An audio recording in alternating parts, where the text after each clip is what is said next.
김종환의 정치쇼. 정치권으로 가보도록 하겠습니다. 더불어민주당의 이재명 대표가 의원들도 만나고 당원들도 만났습니다. 거취 문제를 정할 시기가 다가온다 뭐 이런 얘기도 흘러나오는데 오늘은 친명계 그룹인 7인의 멤버이신 김영진 더불어민주당 의원 연결해 보도록 하겠습니다. 의원님 안녕하세요. 네, 안녕하세요. 예, 의원님 제가 저 친명계 그룹인 7인의 일원이다라고 김영진 의원님을 소개해드렸는데 제 소개가 잘 된 겁니까? 아니면은 좀 사실관계 오인이 있었습니까? 뭐 그런 얘기가 있는데 사실 뭐 그렇기도 하고 그렇지도 않은 게 있는 것 같습니다. 그렇기도 하고 그렇지도 않다는 의미는 어떤 의미신 거죠? 왜냐면 예, 제가 예전에 7인의 멤버를 소개할 때 7인의 멤버에 김영진 의원님이 계신 거를 봤는데 그 네네. 이후에 일부 조간신문이긴 하지만 김영진 의원님이 저 이재명 대표하고 좀 다투셨다 뭐 이런 보도도 좀 본 적이 있어서 그래서 제가 여쭈는 겁니다. 근데 뭐 서로 의견을 주고받는 관계니까요. 괜찮습니다. 예. 지금 뭐 사이는 괜찮으신가요? 이재명 대표하고? 아유, 뭐 정치하면서 여러 자유스러운 얘기를 하죠. 예. 아니 최근에 저 이 사법 리스크나 그 다음에 이런 저 체포동의안 저 이런 문제를 가지고 이재명 대표하고 좀 얘기 나눠보신 적 있으세요, 의원님?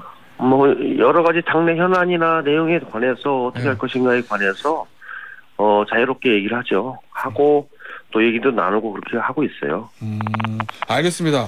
이 어제요 이재명 대표가 당원과의 대화가 있었는데 주제가 아프다 많이 아프다 좌표 색출 청원에 대한 입장 이게 주제 3개였는데 일단 그 소위 말하는 비명계 의원들이 가장 문제를 삼는 것들 중에 하나가 이재명 대표를 지지하는 강성 이 팬덤 지지층들의 문자폭탄 이런 문제잖아요.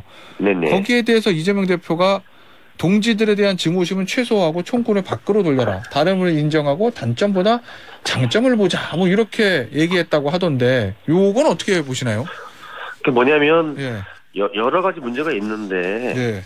사실은 당내에서 쇄신과 단결이라고 하는 큰 방향이 있는데 그 국회의원들 간에서 서로 누가 어떤 일을 해서 이걸 색출해서 누굴 이렇게 하자 이렇게 하는 것 자체가 전체 민주당의 혁신과 단결에 큰 도움이 안 되니 네.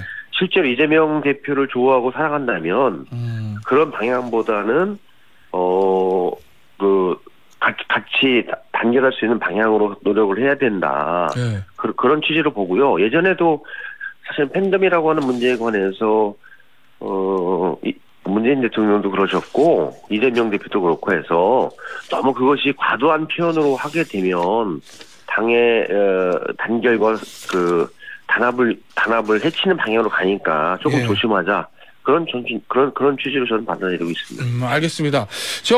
오늘 오후에는요, 그 당내 의원 최대 모임인 더미래에서 간담회에서 이재명 대표가 비명계 의원들도 만난다고 하는데, 이 질서 있는 퇴진론이라는 거, 이런 얘기가 민주당 내에 실제 있습니까, 의원님? 저는 제가 보기에는 가정법으로 얘기하는 건 좋지 않은 것 같고요. 예. 지금은 사실은 윤석열 대통령이 기본적으로 대통령 선거에 나왔던 상대방을 이렇게 탄압하고 정적 제거 방식으로 하는 것 자체가 87년 이후 대통령 직선 제의는 처음인 것 같아요. 네. 사실 사법 처리 관련해서 예전에 이해창 대통령 후보도 총재도 그랬고 여러 가지 문제가 많았잖아요. 수천억의 대선 자금 말씀하시는 거죠? 대선 자금 대정원도 있었지만 그것이 우리 국민 통합이나 서로 나라의 발전을 위해서 그게 적절하지 않기 때문에 사실은 적절하게 조치하고 갔던 방향이 있었고 그 이후에도 같이 대통령 선거를 나왔던 후보를 가지고 이렇게 했던 경우 처음인 것 같아요. 네. 이거 잘못된 형태로 가게 되면 대한민국 정치 질서 자체가 이후에도 대단히 어려운 형태로 갔겠다 이런 생각이 많이 들었거든요. 그래서 네. 잘 맞지 않다. 그래서 저는 그런 큰 측면에서 좀 바라봐야 되지 않나 그런 생각이 많이 들었고요. 네. 그래서 이재명 대표의 여러 가지 그 행보에 관해서 가정법을 존재로 얘기하는 것은 적절하지 않다. 그런 생각이 많이 들었습니다. 예. 근데 의원님 어쨌든 지금 뭐 검찰의 수사가 부당하든 부당하지 않든 현실화된 거고 저 뭐 어쨌든 대장동 사건 같은 경우에는 기소가 될 가능성이 높고 검찰이 체포동의안을 또 올릴 가능성도 있고 그러면 계속 이 사법 리스크에 노출되는 거잖아요. 이재명 네네. 대표가. 그 부분에 대해서는 이재명 대표가 어떻게 이걸 헤쳐나가야 된다고 보세요? 저는 검찰이 네. 2월 27일 날 체포동의안을 국회에 제출해서 지금 부결된 거 아닙니까? 예. 그러면 제가 보기에는 보통 사법 처리 과정이 체포동의안 이후 열흘이나 20일 이내에 기소하고 재판을 가잖아요. 예. 왜 제가 보기에는 기소를 못할까요? 현재까지. 예. 네, 열흘이 넘었고. 한 2주 지났죠? 예. 열흘이 넘었죠. 예, 그렇죠. 보통 열흘이 넘었고 20일 추가 12일에 추가 10일에서 20일 이내에 열흘 후 보통 20일 이내에 다 기소해서 재판 넘기잖아요. 근데 그렇게 못하는 이유는 정확하게 구속과 그다음에 기소의 내용이 적절하지 않기 때문에 현재까지 못하고 있다. 저는 그렇게 보고 있어요. 예. 저는 검찰이 그렇게 자신 있었다면 예. 정말 300명의 국회의원들한테 체포동의안을 보내서 구속할 사유가 분명히 있다라고 했다면 열흘 이내에 바로 구속영장을 청구하고 그런 다음에 영장이 없으면 예. 불구속 기소해서 재판에 넘겨야 되는 거 아닌가요? 근데 그렇기 때문에 제가 보기에는 이거는 검찰이 이거를 이재명 대표에 대한 부분에 관해서 정치적인 수사를 했다. 네. 그리고 그렇기 때문에 기소도 못하고 그래서 20일이 넘어도 기소를 못하고 계속 수사하면서 끌고 가겠다. 네. 이런 잘못된 선례를 남기고 있다. 이런 생각이 듭니다. 예. 그래서 제가 보기에는 특별한 게 없다는 생각이 많이 드는 상황이라고 봅니다. 예. 어쨌든 근데 지금 당내에서 이재명 대표와 당 지지율이 좀 떨어지는 것에 대해서 걱정들도 있으실 거고 이재명 대표 거취에 대해서 여러 얘기가 있는 것 같은데 제가 언론 보도만 종합해서 보면 하나씩 여쭙게요, 의원님. 친명계에서 연말을 쯤으로 질서 있는 퇴진론을 제기했다. 이 얘기 맞는 얘기입니까? 저는 친명계 어떤 분이 얘기했는지 모르겠지만 예. 지금은 그런 얘기를 하는 것 자체가 가정법으로 정치는 제가 보기에는 가정법을 가지고 정치하기는 상당히 어려운 상황이고요. 예. 그런 얘기는 적절하지 않은 것 같고 예. 현재 상황에 대해서 우리가 어떻게 해나갈 것인가 이런 게 중요하고 보면은 윤석열 대통령이 지금 내일 모레 일본에 가고 또 4월에 미국에 가고 그러면서 드러났던 여러 가지 문제점들 그리고 경제와 민생에 있어서 드러나는 여러 문제에 관해서 민주당이 과연 그런 문제를 어떻게 대처할 것인가 예. 여기에 대해서 지금 집중해 나가면서 야당이 국민과 민생에 대해서 어떻게 대처해 나갈 것인가 이런 문제에 대해서 명확한 자기의 방향과 지침을 가지고 가는 게 필요하지. 예. 지금 제가 보기에는 야당 대표의 여러 가지 진로나 이런 것을 가지고 논의하는 것 자체가 약간 제가 보기엔 여의도 정치의 맹점이 아닌가 그런 생각이 많이 듭니다. 근데 의원님 좀 안타깝게도 민주당에서 지금 이재명 대표가 민생 행보를 하고 윤석열 대통령의 정책에 대한 비판적인 메시지를 내놓고 해도 언론이 주목하고 있는 거는 모든 게 이재명 대표의 거취, 사법 리스크 이런 부분이잖아요. 이게 현실 아닙니까 지금? 그런 현실이 있는데 제가 보기엔 그게 국민들이 보기에 과연 우리 여의도 정치나 국회에서 해야 될 핵심 이슈인가에 보면 저는 너무 과도하게 이재명 대표를 중심으로 진퇴 여부를 가지고 논의하는 것 자체가 큰 도움이 안 되는 것 같아요. 사실은 제가 보기에는 미국에서 실리콘밸리 은행 관련해서 파산이라든지 이런 문제가 어떻게 대한민국 경제와 금융 그다음에 환율 이런 것에 영향을 미칠 것인가 이것에 대해서 우리가 어떻게 대처할 것인가 이런 문제를 가지고 집중해 나가는 것이 국민들에게 필요하지 않은가 많이 생각이 드는데요. 너무 제가 보기에는 이재명 대표 관련한 신상 문제나 이런 것에 너무 집중하지 않는가 이런 생각이 들어요. 그러니까 현실적으로 보시지만 아니 도대체 조상 묘수를 가지고 그렇게 하는 것 제가 나오는 게 이게 그렇죠. 그거는 21세기 대한민국에서 가당키나 한 일이냐. 예. 이런 얘기가 뭐 엄청나게 많습니다. 예. 제가 주말에 많은 우리 지역구에 있는 만났더니 도대체 이게 무슨 얘기냐 이런 게 많거든요. 그래서 제가 보기엔 적절하지 않은 상황으로 가고 있다는 보고 있어요. 알겠습니다. 저 의원님 이재명 대표 관련된 거 하나만 더 여쭙고요. 정책 얘기로 넘어갈게요.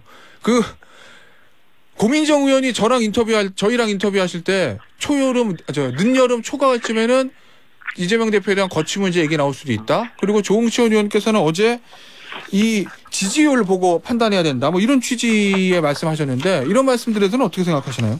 이게 뭐냐면 이제 두 분도 다 예. 그러니까 고민정 최고위원님이나 조응천 의원님도 당과 국민들을 고민하면서 어떻게 민주당이 가는 방향이 좋을 것인가에 대한 여러 가지 고민과 판단 속에서 많은 말씀을 하신 것 같은데요. 예.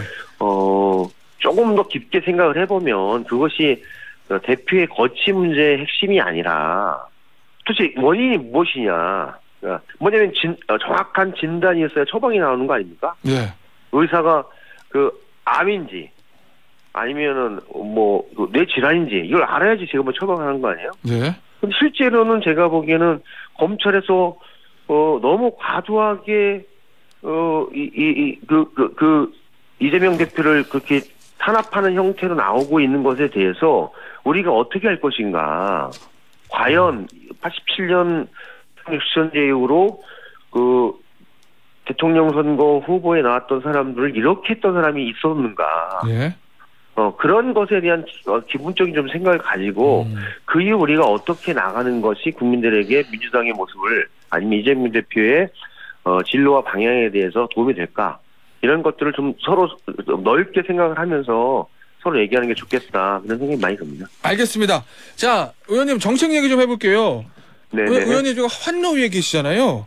네. 주 52시간제 유연화 개편안, 노동 시간 개편안에 대해서 대통령이 MZ세대 노조의 얘기를 잘 들어서 보완하라라고 지시를 했고 지금 흘러나온 얘기는 전면 재검토도 뭐 생각하고 있다라는 얘기들도 좀 나오는데 어제 있었던 이 흐름들을 어떻게 보시나요, 의원님? 그러니까 주 52시간 노동제가 우리나라에게 모두 적용이 돼서 예. 2018년부터 현재까지 한 5년간 정착돼 왔거든요. 그리고 1000명 사업장, 500인 사업장, 300인 사업장 이렇게 해서 점차적으로 5년 동안 적용을 해왔는데 갑자기 주 60 노동을 하니까 최대 69시간. 예. 그렇죠. 예. 최대 69시간, 62시간. 예. 그러니까 윤석열 대통령이나 노동부 장관이 MZ 세대도 몰아서 일하고 휴가하기 원한다 해서 69시간을 동의한다고 했는데 실제로 조사를 해보니까 다 반대하는 거예요. 그리고 새로고침위원회 마치 MZ 세대의 노조가 그걸 동의하는 것처럼 얘기했는데 실제로 조사를 해봤더니 그 반대하는 거죠. 예. 그거는 예. 제가 보기에는 OECD 35개국 중에 대한민국이 1920시간을 일하거든요. 예. 연. 근데 OECD 평균보다 한 250에서 300시간을 더 일하는 거예요. 그런데 거기 더 일하라. 이건 사실 제일 안 맞거든요. 그리고 예. 장시간 노동이 반드시 그 생산성이나 효율성에 도움이 된다. 이런 증거도 없습니다. 그러니까 MZ세대 입장에서는 그걸 수용할 수 없는 겁니다. 예. 의원님 마지막 워라벨. 예. 마지막 일하고 그런 상황이라서 동의받기 어려운 상황이라고 보기 때문에 예. 아마 윤석열 대통령과 그 정부에서 재검토할 수밖에 없는 그런 상황이 그렇게 보고 있습니다. 하나만 여쭐게요. 그러면 어떤 부분을 정부에서 수정하면 야당 쪽에서 받아들이실 수 있습니까? 짧게 말씀해 주시면. 저는 노동시간 문제가 아니라 예. 실제로 노동시간은 현재보다도 더 적절하게 조절을 하면서 일 가정 그다음에 일과 자기 행복을 같이 나눌 수 있는 방향으로 노동시간과 그다음에 임금의 조건을 잘 조정해 나가는 것이 필요하다고 보거든요. 근데 그건 얘기하지 않고 노동시간만 장시간 노동으로 69시간 하자. 이건 안 맞는 방향이라고 보고 있습니다. 알겠습니다. 오늘 인터뷰 감사합니다. 지금까지 민주당의 김영진 의원이셨습니다. 감사합니다.